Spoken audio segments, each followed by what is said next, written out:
शैतानिर्रजीम बिस्मिल्लाहिर्रहमानिर्रहीम। अस्सलाम वालेकुम। कैसे हैं आप लोग? उम्मीद करती हूँ सब खैरियत से होंगे। और बच्चों, मैंने आप लोगों को बोडमास रूल के बारे में बताया था और आप लोगों ने उसको पसंद भी किया है। मेरे पास कमेंट्स नहीं आए, लेकिन ये है कि आप लोगों के व्यूज से देखने से अंदाजा हो रहा है मुझे कि आप लोगों ने पसंद किया है। ठीक है, तो आज मैं आप लोगों को ना विन बोडमास रूल के बारे में बताऊंगी। अब आप कहेंगे कि ये विन बोडमास रूल क्या होता है? तो विन बोडमास रूल वो उस चीज को कहते हैं, जैसे ये बार ब्रैकेट होते हैं ना, तो ये बार ब्रैकेट सबसे पहले अगर किसी क्वेश्चन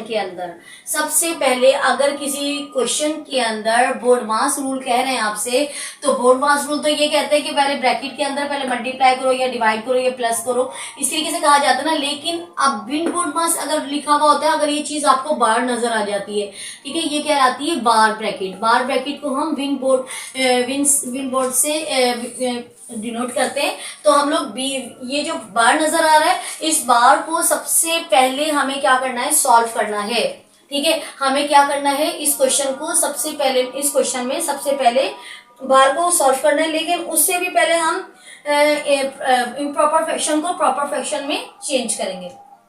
ठीक है, तो हम लोग ऐसा करना शुरू कर देते हैं। चलें, सॉल्व की हेडिंग डालते हैं और स्टार्ट करते हैं अल्लाह का नाम लेकर। 4 1 जा 4, 4 में 3 प्लस करते हैं तो क्या बनता है? 7 अपॉन 4। डिवाइड की साइन, ठीक। 8 का टेबल 9 टाइम पढ़ते हैं। 8 9 जा 72, 72 में 5 प्लस करते हैं तो 72 5 77 अपॉन 8। ठीक है, और डिवाइड की साइन ये ऐसे ही रहेगा, ये 2 अपॉन 5 भी ऐसे रहेगा, प्लस की साइन भी ऐसी रहेगी, यहाँ पर ये ब्रैकेट भी ऐसी रहेगा। अभी कुछ भी नहीं कर रहे हम इसको। 5 8 जा 40, 40 में 2 प्लस किया तो 42। ठीक है, 42 अपॉन 5, मल्टीप्लाई की साइन 4 6 जा 26, 4 जा 24, या 4 6 जा 24, 24 में 1 प्लस किया तो 25 अपॉन 6, और माइनस की साइन 2 3 जा 6, 6 और 1 7, 7 अपॉन 2।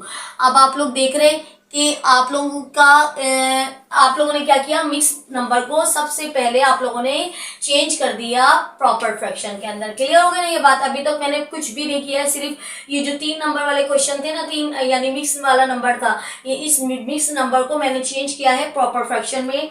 अब मैं आपको बोलूंगी कि सबसे पहले अगर किसी क्वेश्चन के अंदर बार लगा हुआ है तो हमें पहले क्या करना है? पहले बार को सॉल्व करना है।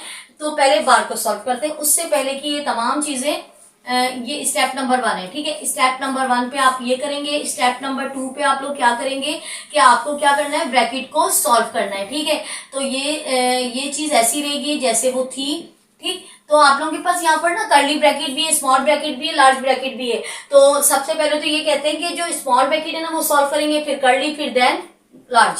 लेकिन कर्ली स्मॉल ब्रैकेट में भी आप लोग देख रहे हैं कि स्मॉल ब्रैकेट में 3 नंबर है, लेकिन 2 नंबर के ऊपर ना बार लगा हुआ है। तो पहले हम 2 नंबर को सॉल्व करेंगे, उसका जब वो 2 नंबर 1 हो जाएंगे तो फिर हम इस तीसरे नंबर से जो भी मल्टीप्लाई हो रहा है तो मल्टीप्लाई करेंगे, और प्लस हो रहा है तो प्लस करेंगे।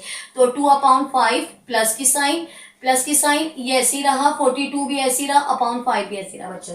ठीक है, और मल्टीप्लाई की साइन भी ऐसी रही। ठीक, आप लोगों ने क्या किया? इन दोनों के ब्रैकेट्स के दरमियान आपको नजर आ रहा है बच्चों कि यहाँ पर आप लोगों के पास माइनस की साइन है। अच्छा, माइनस की साइन है तो माइनस की साइन के अंदर हम क्या करते हैं कि इस 6 का और 2 का एलसीएम लेते हैं। अच्छा बच्चों, एक और आसान मेथड बताऊं कि अगर एलसीएम नहीं भी लें तो आप लोग ये देखिए कि 2 और 6 जो है ना वो एक ही टेबल में आते हैं या नहीं? तो 2 के टेबल में 2 भी आता है और 2 के टेबल में 6 भी आता है। तो 6 भी आता है तो 6 क्या हुआ? बड़ा नंबर हुआ। तो आपके पास एलसीएम भी क्या आना चाहिए? 6 आएगा। तो हम लोग यहाँ पर करके भी देख लेते हैं कि 2 और 6 का एलसीएम लेते हैं और देखते हैं कि हमारे पास 6 आंसर आता है या नहीं। सॉरी, यहाँ पर लिखेंगे हम 6। तो 2 1 जा 2, 2 3 जा 6 और 3 1 जा 3, जब दोनों तो 2 3 जा 6। आप लोगों ने देखा कितनी आसानी से मैंने आप लोगों को पहले से सॉल्व करवा दिया था कि आप लोग जो है वो अगर 2 और 6 के टेबल में अगर एक ही टेबल में आते हो 2 और 6, तो जो बड़ा नंबर होगा वो हमारा क्या होगा? एलसीएम होगा। क्लियर हो गया ना ये बात? तो फिर हम लोग यहाँ पर लिखते हैं 6। क्लियर? अब मैं ये कह रही हूँ कि ये जो आपका पहला वाला 6 है, इस 6 को टेबल इतने टाइम पढ़ोगे ये वाला 6 आ जाए। तो 6 का टेबल 1 टाइम पढ़ते हैं तो 6 1 जा 6, और फिर 25 को 1 से मल्टीप्लाई करें तो 25 1 जा 25, माइनस की साइन। अच्छा, 2 का टेबल भी इतने टाइम पढ़ोगे 6 आ जाए तो 3 टाइम, तो 3 7 जा 21, तो ये स्मॉल ब्रैकेट भी ऐसी रहा, कर्ली ब्रैकेट भी ऐसी रहा और लार्ज ब्रैकेट भी हमारे पास ऐसी रहा। अब स्टेप नंबर 3 के अंदर हम लोग क्या करेंगे कि हम लोग इसको सॉल्व करते हैं आगे। तो 7/4 डिवाइडेड बाय ये लार्ज ब्रैकेट और ये लार्ज ब्रैकेट 77/8, डिवाइड की साइन भी ऐसी रही, कर्ली ब्रैकेट भी ऐसी रहा 2/5 प्लस की साइन और 42 भी ऐसे रहा और 5 भी ऐसी रहा और मल्टीप्लाई की साइन भी ऐसी रही। अभी हम सिर्फ किस पे काम कर रहे हैं, इन दो नंबर के ऊपर काम कर रहे हैं, क्योंकि विन बोर्ड मास्टर कहता है कि अगर किसी क्वेश्चन के ऊपर बोर्ड मास्टर के किसी को ऐसे क्वेश्चन जिसके अंदर तमाम चीजें साइन मौजूद हो और उसके ऊपर बार भी मौजूद है, तो सबसे पहले आपको बार को हटाना होता है, चाहे कुछ भी हो जाए, ठीक है। तो 25 में से 21 को माइनस करते हैं तो आपके पास बचता है 4/6। तो आप देख रही है कि अब यहाँ से क्या हो जाएगा कि अब आप देखेंगे कि यहाँ से ये बार जो है वो खत्म हो जाएगा, ये बार क्या हो जाएगा, खत्म हो जाएगा। क्यों? क्योंकि जब दो नंबर एक हो जाते हैं तो खत्म हो जाता है, ब्रैकेट भी खत्म हो जाता है, इसी तरीके से बार भी खत्म हो गया। तो अब हम स्मॉल ब्रैकेट को, अब हमारे पास बार का सिलसिला खत्म हो गया। अब हम क्या करेंगे स्टेप नंबर 4 के अंदर कि आप लोग स्मॉल ब्रैकेट को सॉल्व करेंगे। तो स्मॉल ब्रैकेट को सॉल्व करते हैं, अभी भी हम स्मॉल ब्रैकेट को ही सॉल्व कर रहे थे, लेकिन क्या हो रहा था उसके अंदर कि हमें एक बार भी नजर आ रहा था, तो पहले हमने बार को सॉल्व किया है। तो आप लोग 7/4 ऐसी रहेगा, डिवाइड की साइन भी ऐसी रहेगी, 77/8 भी ऐसे ही रहेगा, ठीक है। डिवाइड की साइन भी ऐसी रहेगी, 5 था, 2/5 भी ऐसी रहेगा और प्लस की साइन भी ऐसी रहेगी, स्मॉल ब्रैकेट। तो आप देखिए कि स्मॉल ब्रैकेट में दो नंबर इस तरीके से हैं, तो आप लोग देख लें कि अगर एक दूसरे से कैंसिल होते हैं तो कर दें, वरना फिर ऊपर वाले नॉमिनेटर को नॉमिनेटर से और डिनोमिनेटर को डिनोमिनेटर से मल्टीप्लाई कर देते हैं। तो 6 का टेबल 1 टाइम पढ़ते हैं, 6 1 6, 6 7 42, ठीक है। ये दोनों नंबर कैंसिल हो गए, लेकिन ये दोनों नंबर कैंसिल नहीं हो रहे। तो उसके लिए हम क्या करेंगे कि आप लोग क्या करेंगे कि 7 को 4 से क्या कर देंगे, ऊपर वाले नंबर से मल्टीप्लाई करें, 6 7 4 28, ठीक है। और यहाँ पर क्या बचा, 5 1 5। आपका एक स्मॉल ब्रैकेट तो सॉल्व हो गया बच्चों। चले अब स्मॉल होता जा रहा है, हमारा आंसर निकलना स्टार्ट हो रहा है, ठीक है। अब आपने स्मॉल ब्रैकेट को सॉल्व कर लिया, अब आप किसको सॉल्व करेंगे, कर्ली ब्रैकेट को।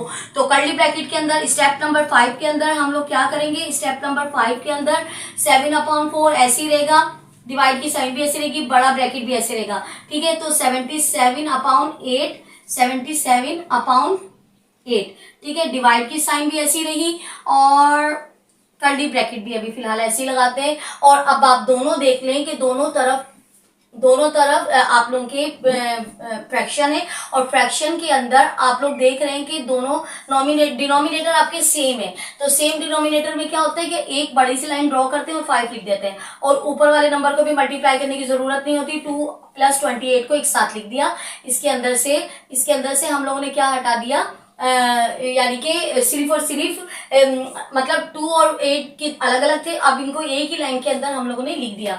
तो बेटा इससे मतलब स्टेप नंबर 6 पर जाने से पहले मुझे ये क्वेश्चन को रिमूव करना पड़ेगा। उससे बच्चों आप लोग स्टेप नंबर 6 पर जाने से पहले मैंने देख रहे हैं कि आप लोग को तमाम चीजें रिमूव कर दी हैं, अब तमाम चीजें रिमूव हो चुकी हैं। तो हम लोग क्या करते हैं कि स्टेप नंबर 6 करते हैं। तो यहाँ पर लिखते हैं स्टेप नंबर 6, ठीक है, स्टेप नंबर 6। तो स्टेप नंबर 6 पर हम लोग क्या करेंगे, 7/4 ऐसी रहेगा, डिवाइड की साइन भी ऐसी रहेगी, बड़ा ब्रैकेट भी ऐसे रहेगा और 77/8 भी ऐसे रहेगा, डिवाइड की साइन भी ऐसी रहेगी, ठीक है। अब 28 में 2 प्लस करते हैं तो 30 आता है। अभी हम कर्ली ब्रैकेट ऐसे ही डाल रहे हैं, क्यों आपको वजह बता दूंगी मैं ऐसा क्यों कर रही हूँ। जबकि खत्म होना चाहिए, दो ब्रैकेट एक हो जाएंगे तो खत्म हो जाना चाहिए, लेकिन अभी ये कैंसिल हो रहा है और हम इसको मजीद स्टेप में कैंसिल कर देते हैं। तो देखिए इसके अंदर हम क्या करेंगे, 5 1 5, 5 6 30, 28 में 2 प्लस किया था, आपके पास आया था 30/5। तो 5 1 5, 5 6 30। तो स्टेप नंबर 7 के अंदर आप लोग कहेंगे इतने सारे स्टेप करवा दिए इससे, तो लेकिन बेटा थोड़ा सा लॉन्ग क्वेश्चंस होते हैं ना, बोर्ड मार्क्स रूल ऐसे ही समझ में नहीं आता है, स्टेप बाय स्टेप करने से ही आप लोग कुछ कर पाएंगे। तो आप लोग देख रहे हैं कि यहाँ पर 6/1 है, ठीक है। तो यहाँ पर बचा 6/1, स्टेप नंबर 7 के अंदर आप लोगों ने क्या किया कि 6/1, और आप लोग देख रहे हैं कि आपके पास बड़ा स्मॉल ब्रैकेट खत्म हो गया, कर्ली ब्रैकेट खत्म हो गया, अब आपके पास आ गया लार्ज ब्रैकेट। ठीक है, तो स्टेप नंबर 8 के अंदर हम लोग क्या करेंगे, स्टेप नंबर 8 के अंदर हम करेंगे 7/4 डिवाइडेड बाय 77/8, और ये डिवाइड जो है ना मल्टीप्लाई में चेंज कर देंगे। ऐसा क्यों करते हैं, क्योंकि जब कभी भी डिवाइड जो ना आपस में ऊपर नीचे कैंसिल नहीं होगा, हमेशा डिवाइड की रकम को मल्टीप्लाई में चेंज कर दे, तो 1 ऊपर और 6 नीचे। ठीक है, ये ऐसे कर देते हैं। ठीक, तो आपके पास ये चीज आ गई। अभी स्टेप नंबर 9 के अंदर कर लें। आप बहुत सारे स्टेप हो रहे हैं, क्या करूं, परेशानी है। तो 7/4 डिवाइडेड बाय, तो आपने देख रहे 7। अब कोई भी नंबर ऐसा नहीं है जो आपस में कैंसिल कर रहा हो। देखो 2 के टेबल में 6 तो आता है, लेकिन 2 के टेबल में 7 और नहीं आता। अगर मैं 2 3 6 करके इधर भेज भी दूं तो कुछ भी नहीं आता। तो 77 को 1 से मल्टीप्लाई करूंगी, 8 को 6 से मल्टीप्लाई करूंगी, तो 77 1 जा 77, 8 6 जा 42, 8 6 जा 48, ठीक सॉरी 8 6 जा 48। ठीक है, अब फिर आप लोगों के पास लार्ज ब्रैकेट भी गायब हो चुका है। आप देखिए इतना बड़ा ब्रैकेट कितना शॉर्ट होता जा रहा है। तो स्टेप नंबर 9 के अंदर आप लोग 10 के अंदर आप लोग क्या करेंगे बच्चों कि 7/4 और डिवाइड की साइन चेंज करेंगे मल्टीप्लाई में, तो 48 ऊपर और 77 नीचे। तो देखें अब बहुत सारा कैंसिल हो रहा है। 7 1 7, 7 1 7, 7 1 7, यहाँ पर क्या बन गया 11। तो 4 1 4, 4 1 4, 4 2 8, तो 12/11 आपका क्या आया फाइनली, इसका आंसर आया 12/11, 12/11। ठीक है, अब ये 12/11 जो है ना ये आप लोगों का आ गया है आंसर। और 12/11 के अंदर आप लोग देख रहे हैं कि नॉमिनेटर आपका बड़ा है और डिनोमिनेटर आपका छोटा है। तो आप लोग क्या करें, कोशिश किया, जब आप लोगों को इन्होंने मिक्स नंबर दिया था तो हम भी मिक्स नंबर में निकालते हैं। तो 12/11 के अंदर 12 को आप लोग डिवाइड कर दें 11 से, सॉरी 12 को डिवाइड कर दें 11 से। यहाँ मेरा हाथ नहीं हो रहा है, तो 12 11 1 जा 11 और आपके पास बचा 1, तो 1 ऊपर 1 साइड में और 11 नीचे। ये आपका आ गया है इसका आंसर। अगर आप ये ऐसे भी लिख देंगे तो भी आंसर बिल्कुल राइट लिखा जाता है, अगर आप लोग आगे का स्टेप नहीं करें। लेकिन रूल्स होते हैं तो रूल्स को फॉलो करना पड़ता है। तो उम्मीद करती हूँ कि एक ही क्वेश्चन आज आप लोगों का बहुत लेंथी हुआ है। आप लोग एक क्वेश्चन अच्छी तरीके से कीजिएगा और मुझे अपना फीडबैक दीजिएगा। आप बताइएगा कि आप लोगों ने किस तरीके से समझा है। और मैंने आज आप लोगों को स्टेप बाय स्टेप हर चीज स्टेप बाय स्टेप समझाइए, कोशिश कीजिएगा। हम लोग अपनी चीजों के अंदर नई एक चीज लेकर आ रही हूँ आप लोगों को समझाने के लिए, ताकि आप लोगों की समझ में आ जाए। और मुझे आपके कमेंट्स का इंतजार रहेगा। सब्सक्राइब भी कर दीजिएगा वीडियो पसंद आए तो। ठीक है, और मिलते हैं कल की वीडियो में। अल्लाह हाफिज।